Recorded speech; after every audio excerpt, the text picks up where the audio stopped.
नमस्कार दोस्तों, Hindu response channel में आप सबका स्वागत है। आज हम साइंस जर्नी यूट्यूब चैनल के बारे में देखने वाले हैं, जो कह रहा है कि हिंदुओं ने भगवान बुद्ध और अलकेश्वर भगवान को भगवान विष्णु और भगवान शिव में बदल डाला।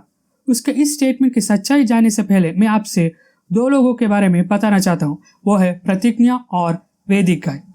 प्रतिज्ञा और वैदिक गाय ने इस वीडियो बनाने में मेरी बहुत हेल्प किया है। प्लीज आप इन दोनों को ट्विटर पर फॉलो कीजिए। तो चलिए शुरू करते हैं। मुहम्मद ने 6ठी शताब्दी में अरब की पुरानी संस्कृति को जड़ से मिटाकर इस्लाम की नई संस्कृति स्थापित की और कमोवेश वैसे ही भारत में 8वीं सदी के बाद भारत की चली आ रही सम्यक संस्कृति के ऊपर शैव पंथ ने कब्जा कर लिया। बुद्ध और अवलोकितेश्वर बुद्ध की मूर्तियों को शिवलिंग बना दिया गया, स्तूपों को शैव मंदिर बना दिया गया। अगर आपने वीडियो 74 नहीं देखा है तो एक बार जाकर आप जरूर देखें। डिस्क्रिप्शन में भी मैंने लिंक प्रोवाइड कर दिया है। आज के वीडियो में हम देखेंगे कैसे वैष्णव पंथ ने बुद्ध और अवलोकितेश्वर बुद्ध और उनके स्तूपों पर डेरा डालकर आज भी अपना जीवकोपार्जन कर रहे हैं। आपको जानकर यह हैरानी होगी कि ब्राह्मण धर्म के जो 3 पार्ट हैं, शैव, शाक्त और वैष्णव, इसमें से शैव और वैष्णव दोनों ही पूर्ण रूप से दक्षिण भारत से अस्तित्व में आए हैं। शैव पंथ जिसके संस्थापक केरल के शंकराचार्य थे, जो कि 8वीं सदी के थे, वहीं वैष्णव पंथ की स्थापना तमिल के रामानुजाचार्य, जिनका जन्म 1050 ईस्वी में हुआ था, को जाता है। ये साइंसयानी का कहना है कि शैविज्म को आदि शंकराचार्य जी ने स्टार्ट किया है, जो कि मिड 7th सेंचुरी में थे, और वैष्णविज्म को रामानुजाचार्य जी ने स्टार्ट किया है, जो मिड 10th सेंचुरी के हैं। Science journey.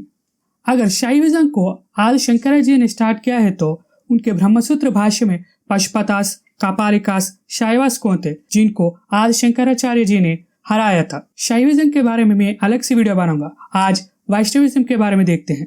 अगर वैष्णविज्म को रामानुजाचार्य जी, जो कि 10th सेंचुरी के हैं, उन्होंने स्टार्ट किया है तो 7th सेंचुरी में, वो भी थाईलैंड में, बुद्धा, शिव और विष्णु जी से कैसे बात कर सकते हैं।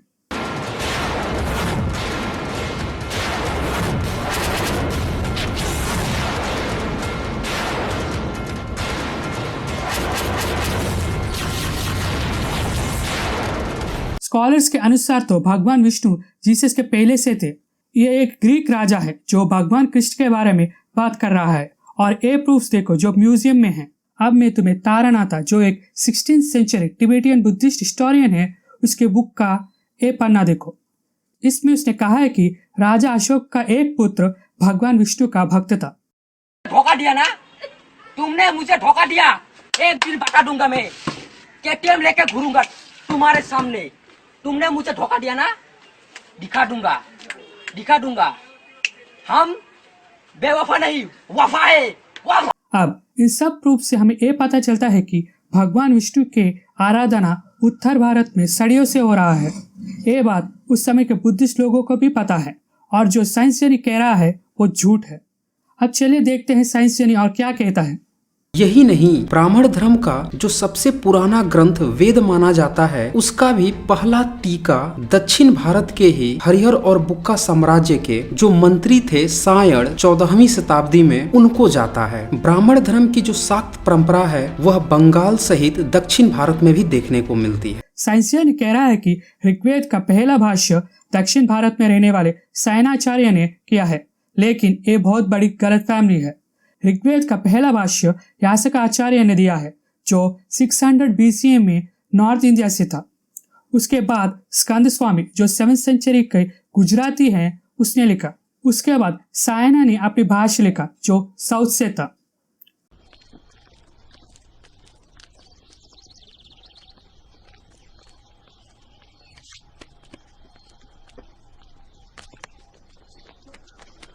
सुल्तान, अबे रुक! सुल्तान, क्या कर रहा है? अबे क्या लगता है बे? अबे लग रहा है, छोड़ी। अबे क्या बोलते हैं उनको?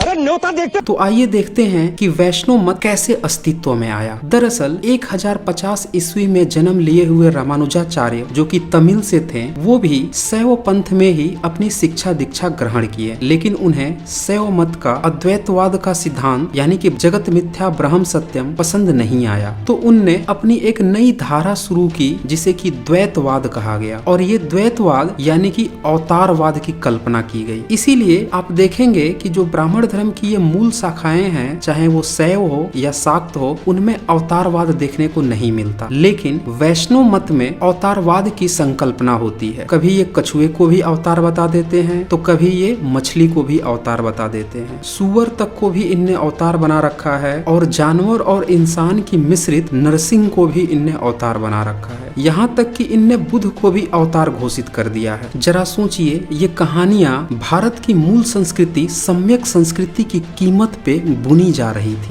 साइंस जर्नी ने वराह अवतार के एक इमेज दिखा के ये कहने की कोशिश कर रहा है कि ये सब 10th सेंचुरी के बाद में आए हैं। लेकिन आप इस इमेज को देखिए, जहाँ नॉर्थ में हमें वराह अवतार की आइडियल मिला है। बुद्धिस्ट स्क्रिप्चर्स के अनुसार बुद्धा एक बंदर का अवतार लिया था, दूसरी बार घोड़े का, जिसे हयग्रीव बुद्धा कहा जाता है।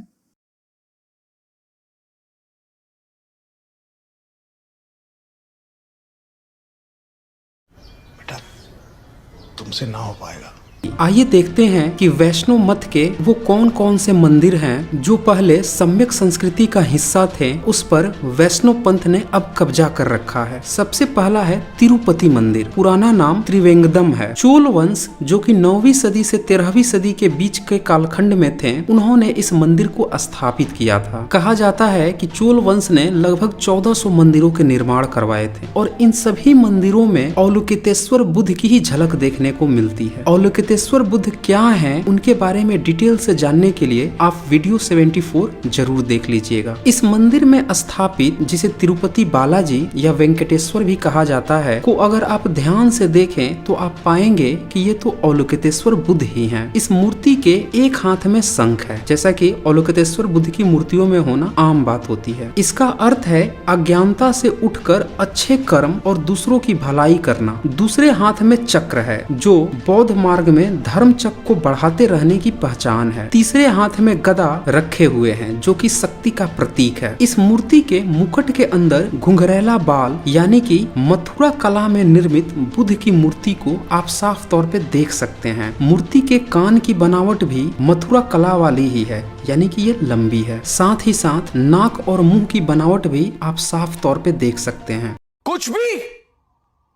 कुछ भी साइंस जर्नी कह रहा है कि तिरुपति बालाजी टेम्पल जो है वो आलोकेश्वर का मंदिर है।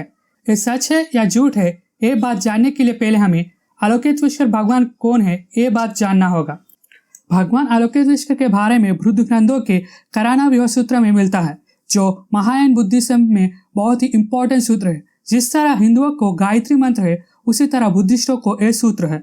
इसमें कहा गया है कि आलोकेश्वर भगवान के हृदय से भगवान नारायण का जन्म हुआ है, और यह भी कहा गया है कि भगवान नारायण बुद्ध के रूप में आएगा। इस करनादा विवाह सूत्र को स्कॉलर्स 5th सेंचुरी सी का कहा गया है, और साइंस जर्नी कह रहा है कि 10वीं शताब्दी के बाद ब्राह्मणों ने बुद्ध को विष्णु अवतार बना दिया। भाई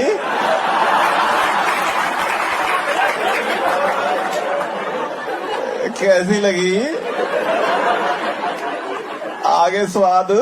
यहाँ तक कि नहीं, लोकनाथा सूत्र में बुद्धिस्ट लोगों ने लिखा है कि आलोकेश्वर ही विष्णु भगवान है, और तेरवादा बुद्धिस्ट के अनुसार आलोकेश्वर भगवान ने विष्णु भगवान को श्रीलंका का भगवान बनाया है। ये बात महावंशा में लिखा गया है। बंद करो हाथ जोड़ के। मैं अब चलिए बालाजी टेम्पल को देखते हैं। भगवान बालाजी की मूर्ति इस तरह रहती है, लेकिन आलोकेश्वर के मूर्तियां इस तरह रहते हैं। और वज्रायन बुद्धिस्टों के अनुसार भगवान विष्णु के चारों हाथों में शंख, गदा, चक्र और धनुष है, और बुद्धिस्ट लोग भी भगवान विष्णु की आराधना करते हैं। यह बात हमें सुरंग मंत्रा में मिलता है। साइंस जर्नी जिन्हें बाल कह रहा है वो बाल नहीं है, वो स्नेल्स है। जब भगवान बुद्ध तपस कर रहा था, तब 108 स्नेल्स अपनी जान देकर भगवान बुद्ध को धूप से बचाया। इन सबसे हमें पता चलता है कि बालाजी टेम्पल भगवान विष्णु का ही है, आलोकेश्वर का नहीं।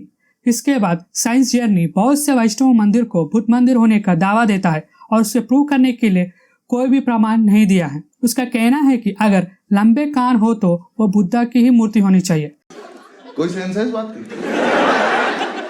लेकिन उसके ये पता नहीं है कि बुद्ध के समय में लंबे कान होने का अर्थ है बहुत बड़ा ज्ञानी होना। बहुत से प्राचीन हिंदू भगवान की मूर्तियों को भी लंबे कान होते हैं, जैसे कि इस शिव मूर्ति को देखिए, इसके भी लंबे कान हैं। आज के लिए इतना ही दोस्तों। प्लीज आप प्रतिज्ञा और द वैदिक गाइड को फॉलो कीजिए और मेरे चैनल को सब्सक्राइब कीजिए। आपका अपना हिंदू रेस्पॉन्स।